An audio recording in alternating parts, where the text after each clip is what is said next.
All right, the left is apoplectic that the White House has decided not to pursue a proposal to raise the minimum age to buy some types of rifles, while pushing for rigorous firearms training for teachers.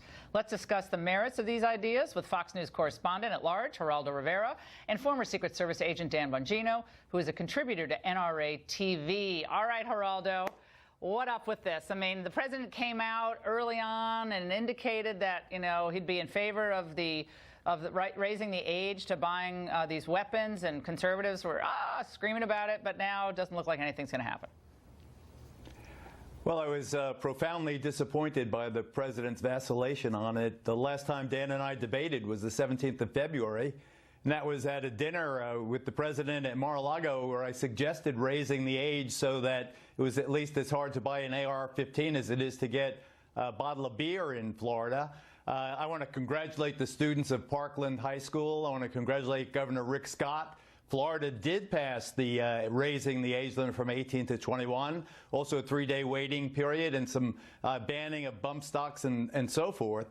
The president, when I had dinner with him, had just come out of the hospital. He had seen the savage nature of the wounds inflicted on these young people by that awesome destructive weapon, and he was moved by it. And I'm shocked that he blinked and backed down from the NRA. And I lament it and hope that he comes back to the position that he's held at various times in the last 3 weeks. Dan. Geraldo, again, that's a false equivalence. Saying that you have to be 21 to purchase alcohol, a mind-altering substance, and comparing it to maybe a 20-year-old who wants to defend themselves with a shotgun living by themselves, or an 18-year-old who wants to hunt is absurd. I mean, I could throw the very same analogy at you. Geraldo, down in Florida, you can drive a car at 15. Maybe we should be able to buy a rifle at 15. You're comparing apples to oranges. You can't buy cigarettes until you're 21 in many states. I think it's the reason, and that has nothing to do with firearms. Adulthood for the young people is that they evolve. Kids have all kinds of issues, like Cruz obviously did in Parkland. They are going through their being bullied, or their girlfriend breaks up with them, or they're growing, yeah, Geraldo, they're becoming adults. Geraldo, most firearms fatalities occur with handguns. We know that, right? Some handguns you have to be 21 to buy as well in other states. But I think what Trump probably came out and saw is we banned assault weapons from 94 to 2004. All the studies demonstrated that we didn't decrease the number of fatalities because of that assault weapons ban.